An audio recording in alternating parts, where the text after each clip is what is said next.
Замислите дека живеете во времето кога се пишувала Библијата. Во кој завет би сакале да бидете? Во стариот, во новиот?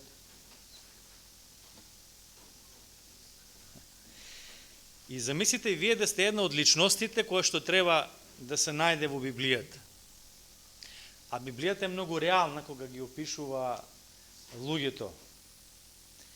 Каков извештај би сакале за вас да стои во Библијата? Позитивен, ама тоа зависи од нас, нели? Библијата реално, многу реално ќе не оцени, нели? Позитивните и негативните. Дали би сакале за вас да стои извештај дека сте биле човек или жена по Божјето срце? Дали би сакале? Тоа е една многу благороден опис. Човек според Божјето срце. Ова размислување ќе го започнеме со стихот од 1 Самуилова 13:14, каде што е запишано: А сега твоето царство нема да се одржи трајно, Господ си побара човек според своето срце и го одреди за кнез над својот народ, зашто ти не го запази тоа што го заповеда Господ. Овие зборови Самуил ме ги упатува на Саул, откако Саул принел жртва после долгото доцење на Самуил. Саул бил првиот израелски цар кој што бил назначен од Бога, бил познат по својата храброст, бил висок, со впечатлив изглед. На почетокот Саул постапувал според Божјата волја, се боел од Бога, но не поминало долго време и неговата гордост почнала да расте, тој повеќе почнал да се потпира на себе, се повеќе, а се помалку на Бога. И кога Саул и неговата војска биле нападнати од филистејците, наместо да го чека Самуил, тој да ја принесе жртвата, ја принел тој, самиот. Во Библијата е многу јасно кој треба да принесува жртва. И нема право секој се што да работи, туку се знае точно кој треба да го прави тоа. Веројатно не сакал намерно да оди против Божјата заповед, туку тоа го сторил поради притисокот по кој што бил. Филистејците притискале, Самуил никако да стигне и некако под притисок го направил она што сметал тој дека е најмудро. Но не било по Божјата волја. Дали ние понекогаш правиме нешто што мислиме дека е разумно за нас, ама не е по Божја волја? Знаеме и ние така да направиме, нели? Тој го избрал она што изгледало дека е разумно да го направи, да ги земе работите во своји раце и да ја принесе жртвата паленица. И кога Самуил го укорил за неговата непослушност, тој наместо да се покае и да покаже жалење за таа постапка, тој барал изговори. И оваа непослушност на Саул била почетокот на неговиот пат. Неговата гордост, неговата ароганција и непослушност продолжиле да растат се повеќе и повеќе во неговиот живот.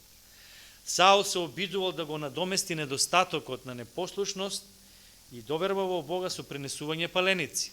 Сметал дека колку повеќе ќе жртвува, ќе ја надокнади неговата непослушност кон Бога. И во една прилика Самуил во тој контекст му ги кажува следните зборови, запишани во 15 глава од 1 Самуилова 22 и 23 стих. Дали му се на Господа помели палениците и приносите од послушноста кон неговиот глас? Знај, послушноста е поскапоцена од најдобрата жртва. Покорноста е подобра од овни. Непокорноста како гревот на вражењето. Непокорноста кон Бога е еднакво на што? Вели, еднаква на гревот на вражењето. Оние што вражеле, гателе, бајале, во Стариот Завет како завршувале? Биле убивани, вели, каменувајте ги. Тоа значи дека тие биле во директна врска со кого? Со сатаната. Тоа било спиритизам. И сега непокорноста Бог ја изедначува со тој грев. И понатаму вели, самоволието е злоствор со идолите, со идолопоклонството. непокорноста, непослушноста кон Бога, Бог ја изедначува со кои гревови? Со вражењето, со идолопоклонството, гревовите кои што Бог ги мрази, длабоко ги мрази. И вели, ти го отворили Господовиот збор, затоа Господ отворили тебе, за да не бидеш повеќе цар. Поради неговата непослушност, поради неговата ароганција, недостаток на вера и одбивање да се надева на Бога, Саул бил отврлен да биде цар. И Бог му вели дека наместо него ќе одбере човек според неговото или според Божјото срце. Во овој текст не се спомнува кој бил тој човек, кој што бил според Божјото срце, но настаните кои што следат во прва Самуилова очигледно го покажуваат кој бил тој човек, а тој човек бил царот Давид. Во моментот кога Самуил му ги кажува зборовите на Саул, дека Бог ќе побара човек според своето срце, Давид се уште не бил роден. Давид се уште не бил роден. Ова се случува во втората година од царувањето на Саул, а Давид бил роден 8 години подоцна. Замислите, Бог му вели на Саул, Бог си одбра човек според своето срце, а Давид, мисли на Давид, а Давид кога ќе се роди? Дури 8 години подоцна. Апостол Павле потврдува дека човекот според Божјото срце кој бил? Дека бил Давид. Апостол Павле, кога бил во Писидијска Антиохија и кога имал проповед, еве што кажува за Божјата наклонност кон Давид. Тоа е запишано во делата на апостолите, 13 глава, 22 стих, и апостол Павле ќе ги каже следните зборови во таа проповед. Кога го отврли овој, се мисли на Саул, им го подигна за цар Давид, за кого посведочи и рече: го најдов Давида, синот Есеев, човек по моето срце, кој ќе исполни целата моја волја. Апостол Павле во таа проповед во Писидијска Антиохија потврдува дека човекот кој што бил по Божјото срце, кој бил? Бил Давид. И апостол Павле, стихот од 1 Самуилова 13:14 го применува на Давид, што е очигледно, како што кажав, од настаните кои што следат од 1 Самуилова, но интересно што апостол Павле додава една реченица која што ја нема таму, а тоа е дека Давид ќе исполни целата Божја волја. И намерата е јасна, а тоа е дека Павле сака Давид да го опише човек кој што ја исполнува целосно Божјата волја. Се согласуваме со ова? Тоа го пишува апостол Павле, го пишува во Библијата. И Павле го опишува Давид дека исполнува целосно Божјата волја. Освен овие два стиха, постојат мноштво библиски стихови кои го потврдуваат тој возвишен опис на Давид. Кога читам историјата на израелевите цареви, станува очигледно дека Давид служи како модел според кој се мерат израелевите цареви колку биле послушни на Бога, а колку не. После тони стихови кои што велат овој цар беше послушен на Бога како што беше неговиот татко Давид. Или обратно, не беше како што беше неговиот татко Давид. И такви стихови има многу, 20. Такви стихови ги има, каде што израелевите цареви се споредуваат со Давид и даваат оценка колку биле верни на Бога во споредба со Давид. Тоа се тие стихови како што кажав, каде што се кажува тој цар беше или не беше како неговиот татко Давид. И во тие стихови се дава одреден опис за Давид. Например, тој цар не одеше по Божите патишта како што одеше неговиот татко Давид. И сега за Давид се кажува дека одел според Божите патишта. Така.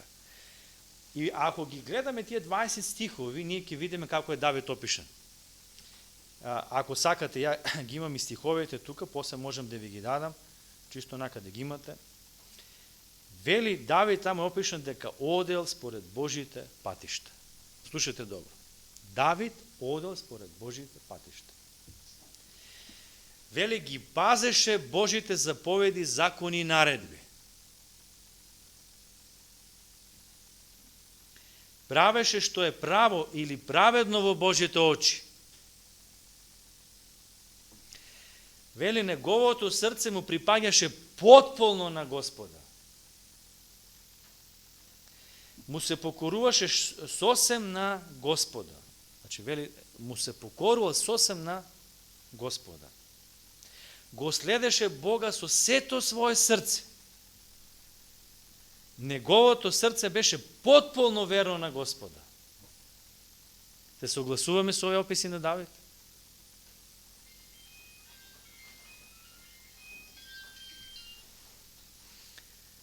Се согласуваме со овие описи на Давид? Така пишува. Тоа е оно што Библијата го пишува. А ние веруваме дека Бог е тој кој што го водел процесот на вдахновение и на откровение. Интересни се тие стихови. Можем покасно, кој сака и можем да ги дадам, нели, кај се наоѓаат, па чисто да проучуваат. Единствен стих од тие 20 стихови малку поразлично пишува, иако има пак позитивна оценка за Давид, и вели, не отстапи од ништо што му беше заповедено, од ништо, освен она што му го направи на хетеецот Ури. Другите стихови, 19, не го спомнуваат тоа, само ова, ама пак е во суперлатив, вели, не отстапи од ништо што му беше заповедено.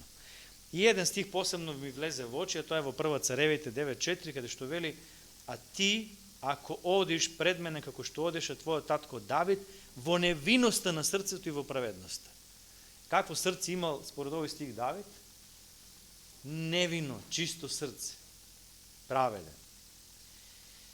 Јасно е дека Давид во овие стихови е опишан како човек кој што го сакал Бога со цело свое срце, целосно бил предаден на Бога, целосно почитувал Божјата волја. Се согласуваме со ова?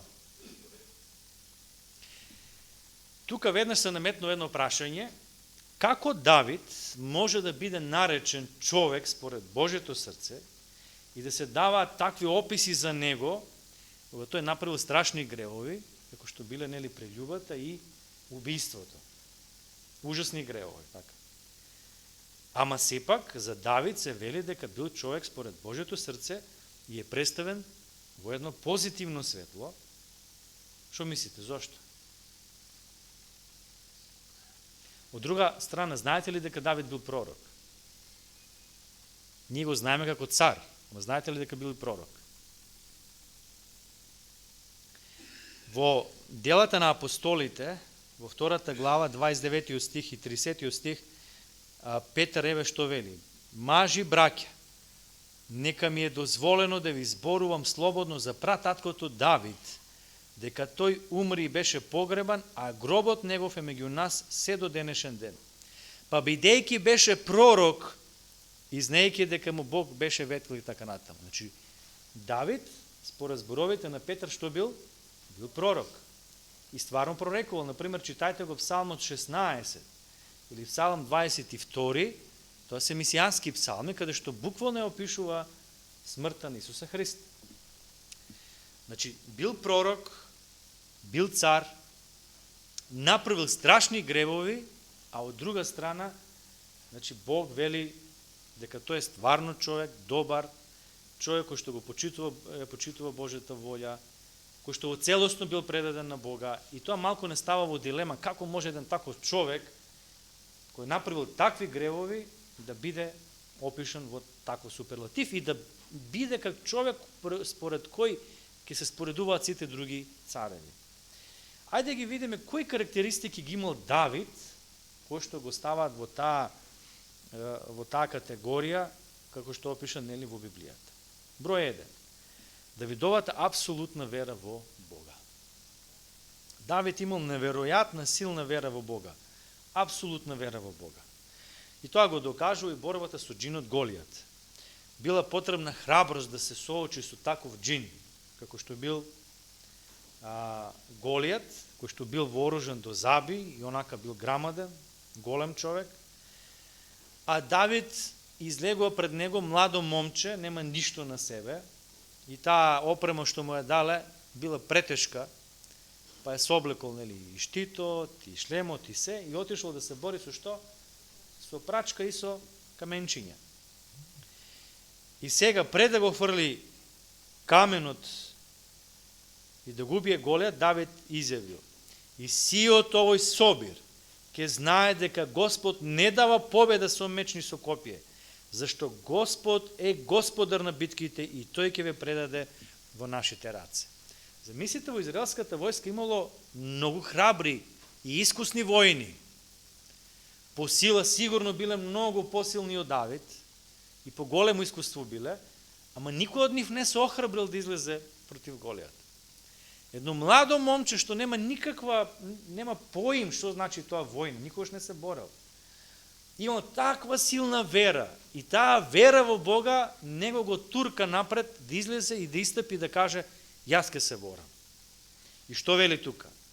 Не со меч, не со сила, туку Господ е тој кој што вас ке ве предаде. Тоа покажува дека Давид имал една многу силна вера во Господа. Давид бил целосно свесен дека Бог има контрола на неговиот живот и верувал дека Бог ќе го избави од престојната опасност.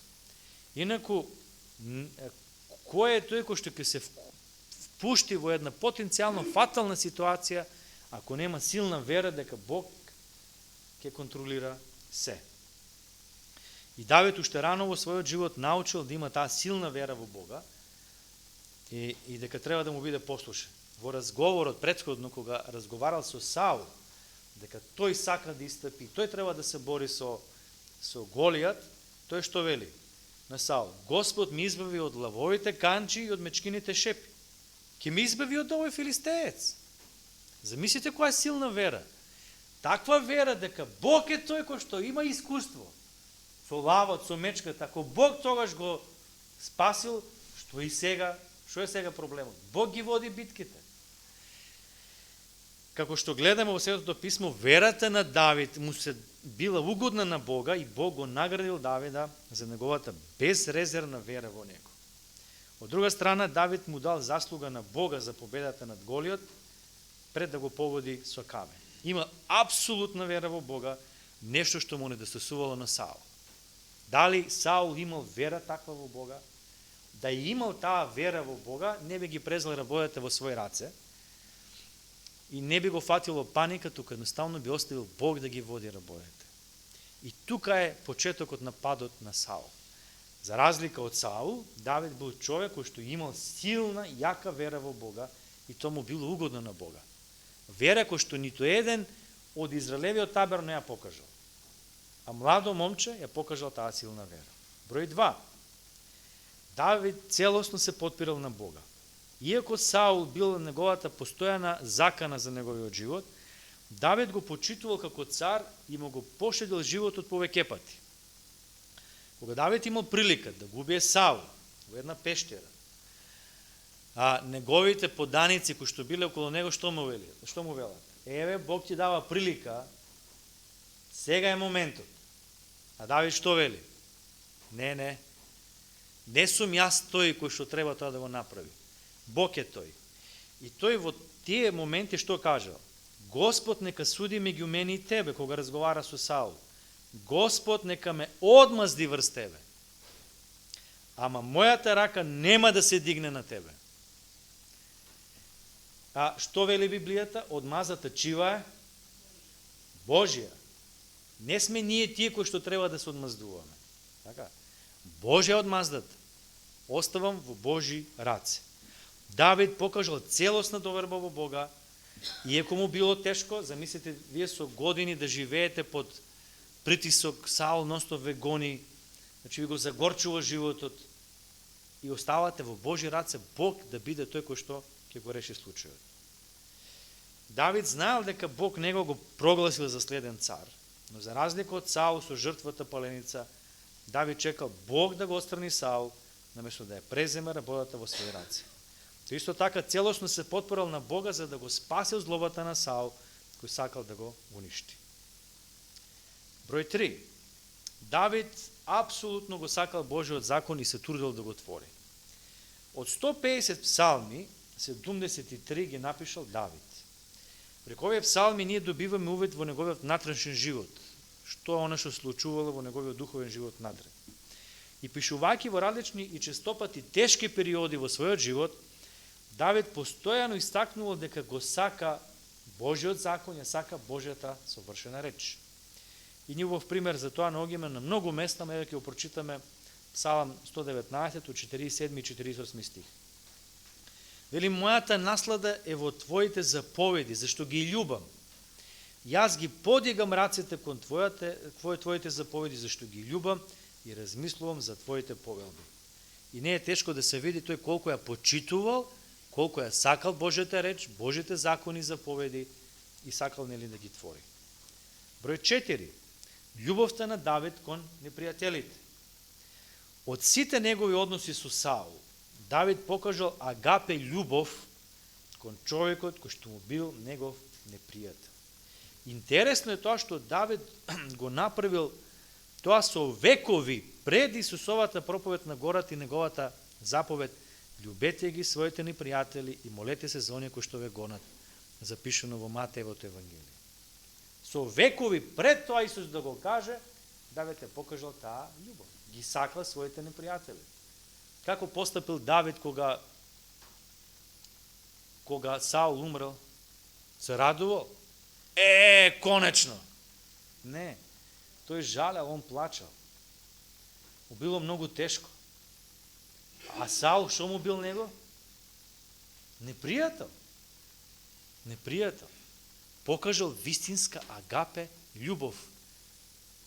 Не само кон другите луѓе, туку и кон својот непријател. И тоа му било угодно на Бога.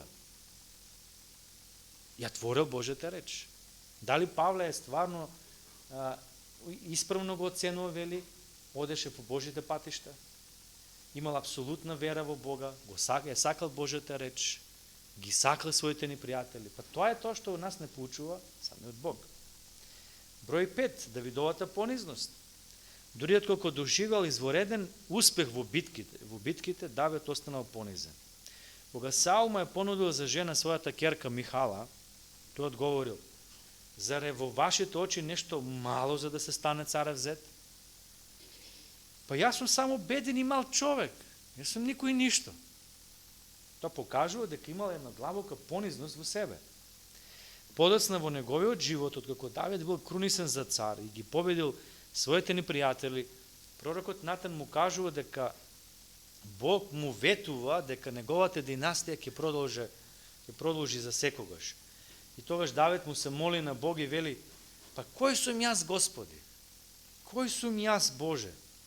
Што е мојот дом, па ти мене толку да ме возвеличиш?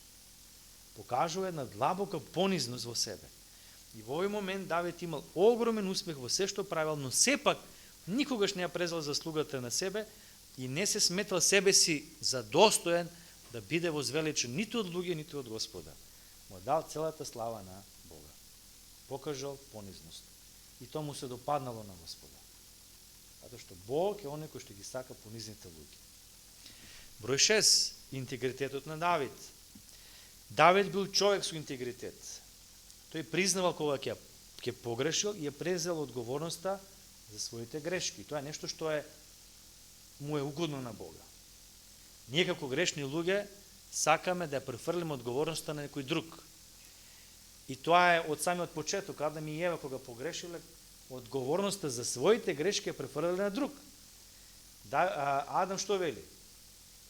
Жената што ти ми ја даде, индиректно Бог му е крив сега. Ти ми ја даде. Жената што вели? Господи, не сум јас, змијата мене ме наговори. Значи, и тоа е вродено кај нас грешните. Да ја префрламе вината на другиот. Јас немаше да му направам така на тој, ако тој не ми кажеше мене вака или не ми го направеше она. Не е одговорноста кај другиот. За мојата постапка, одговорноста е на мене. И тоа Саул истото, значи, кога принел жртвата, само му вели: не е добро тоа што си го правил. Тој се изговара и одговорноста е префрлена на друг. Не ја презима на себе. За разлика од Саул и од сите нас, Давид одговорноста е презимал на себе. И тоа е голема доблест кој што на Господа му е угодно. Тој признал кога ќе погрешил, ја преземал одговорноста за своите грешки. И тоа било знак на неговиот длабок интегритет. И ова го гледаме Саул, кога го гони Давид, а Давид го лаже свештеникот Ахимелех, за да му обезбеди храна на своите луѓе, како и да го земе мечот на Голијат. Давидовата лага во тој момент на крајот довело до смрт на 85 свештеници, како и на целиот град Ноб по заповед на Саул. Една лага, страшни последици. Така. Кога Давид дознал за ова, тој го признал дека тоа е негова грешка, негова вина и го прифатил единствениот преживен за да го заштити. И ова бил еден од многуте случаи кога Давид е презел одговорноста за своите грешки и направил се што било во неговата моќ за да ги исправи. Кога направил прељубата, дали се изговарал. 51 псалам вели дека ја презел целосно одговорноста на себе. Број 7. Давид имал покајничко срце. И тоа е нешто што навистина му се допаднало на Бога. Подосна во неговиот живот, интегритетот на Давид драстично паднал кога направил прељуба со Вицавеа, а потоа и губил незиниот сопруг. И тоа навистина било еден страшен грев. Бог му простил, но последиците биле страшни за него. Страшни последици. И он целиот свој живот до својата смрт последиците си ги носил. Бог простува, ама последиците ќе си ги носиме. Ние знаеме што се случило после тоа. Понатаму и неговите деца на некој начин го одат неговиот пат. Немал морален интегритет да им каже: еј, деца, што правите? Тоа не е добро. Зошто? Затоа што им послужил како лош пример. И навистина било многу болно сето оно што следело. Значи Бог е прости, ама последиците секој ќе си ги носи за своите гревови. Кога ги направил тие гревови, прељубата и убиството, и кога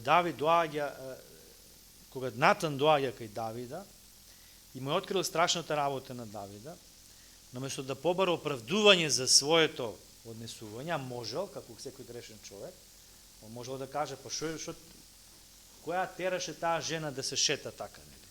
Можел. Можел многу изговори да најде, ама тој не го направил. Не. Туку рекол: сгрешив пред Господа. Јас сум виновен. Јас сум виновен.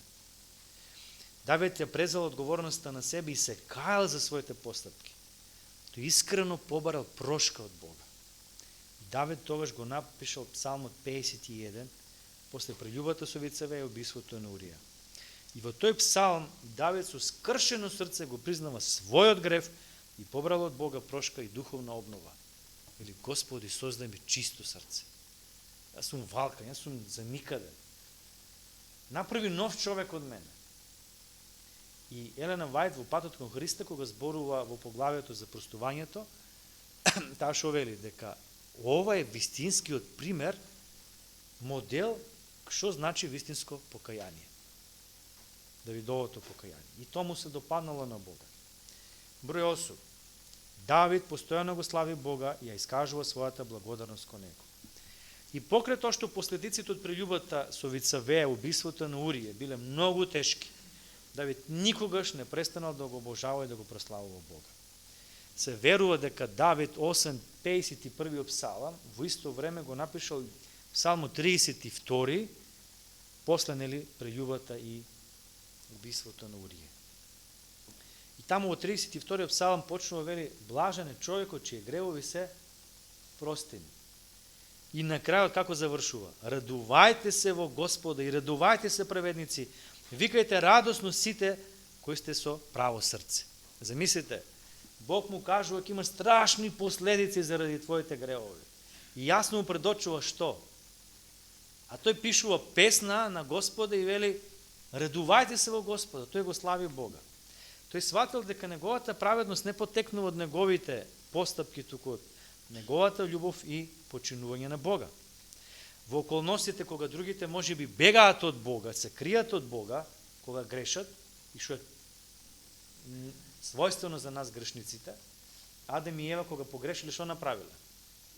се скриле, бегале.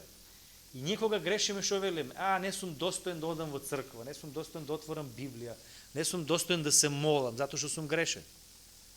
Ама тоа не е исправно.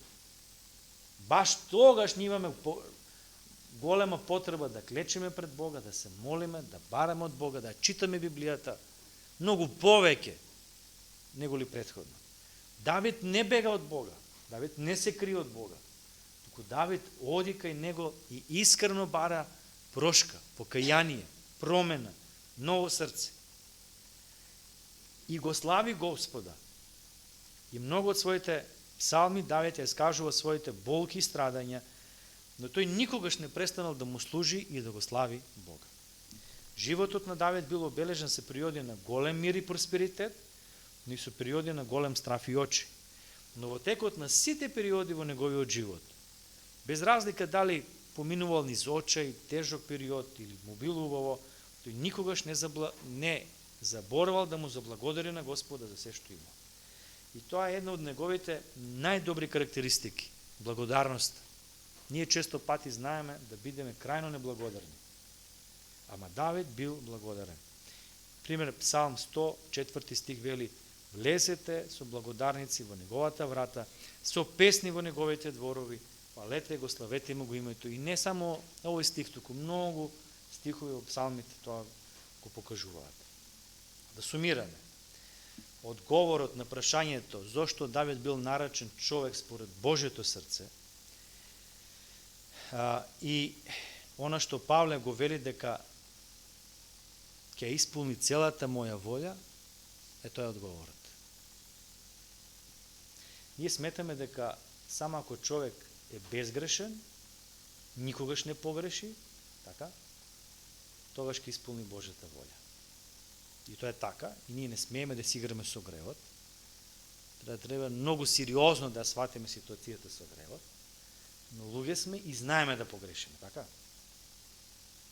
Луѓе сме и знаеме да погрешиме. Гревот не да не биде нас обичај, нешто што ќе го правиме, туку тоа да биде нешто што ќе се трудиме максимално да го избегнуваме од нашиот живот, но и да се случи да погрешиме. Не е крај на светот. Треба да станеме, искрено да се покаеме, да се помолиме, да бараме искрена промена во нашиот живот и да продолжиме патот со Господа. Давид далеко од тоа дека бил безгрешен, дека бил безпрекорен, не бил апсолутно совршен, бил грешен како и сите ние, но бил човек според Божјото срце. Бил човек кој што целосно го сакал Бога, што му бил угодно на Бога, кој безрезервно му верувал на Бога, што му бил угодно на Бога, кој целосно се подпирал на Бога, што исто така му бил угодно на Бога, кој ги сакал Божите закони, се трудил да ги твори во својот живот, иако грешал, и му бил угодно на Бога што неговиот смер, правец во кој што одел неговиот живот, било е да го твори Божиот закон, кој покажувал љубов дури и кон своите непријатели, и тому бил угодно на Бога, кој бил понизен, што навистина му бил угодно на Бога, кој бил човек со интегритет, кој знаел да погреши, но искрено да призна и да се покаи и да преземе одговорноста на себе, и тому бил угодно на Бога, кој го славел Бога и му бил благодарен постојано, без разлика во каква ситуација да се наоѓа, и тому бил угодно на Бога. Тоа се причините зошто Давид бил наречен човек според Божјото срце. Животот на Давид не само што ни покажува зошто тој бил наречен човек според Божјото срце, туку и не помага да ги видиме карактеристиките што ние треба да ги градиме во својот живот како следбеници на Исуса Христа, кои што сакаме да бидеме луѓе според Божјото срце. Дали ние имаме безрезервна вера во Бога како што имал Давид? Да се најдевме ние на бојното поле со филистејците, дали ќе истапевме напред и ќе кажевме не во своја сила, ама во Божја сила одам напред, ја ќе се борам. Дали целосно се подпираме на Господа во својот живот како што тоа го правил Давид? Дали го сакаме Божиот закон, дали размислуваме за него, дали го отвориме во својот живот, дали тоа е наше усмерување, насоката во која што одиме. Имаме ли пожртвувана љубов кон другите, па дури и кон нашите непријатели? Дали сме понизни како што бил Давид? Дали живееме живот со интегритет? И кога ќе погрешиме, ќе признаеме, да, моја грешка е. И искрено ќе се покаеме и ќе кажеме, Боже, сакам едноставно да не сум вако како што сум. Сакам да ми се одедеш во ново срце. Дали признаваме и се каеме за нашите гревови на таков начин како што тоа го правил Давид? Дали го славиме Бога и дали сме му благодарни без разлика во околностите во кои што се наоѓаме? Може би нема да се соочиме со истиот џин како што се соочил Давид, или да бидеме повикани од Бога да владееме со некоја нација, но можеме да избереме секој ден да бидеме луѓе според Божјото срце. Трудејќи се со Божја помош, овие карактеристики, овие особини кои што ги имал Давид, и ние да ги имаме. Нека Бог ни помогне во тоа.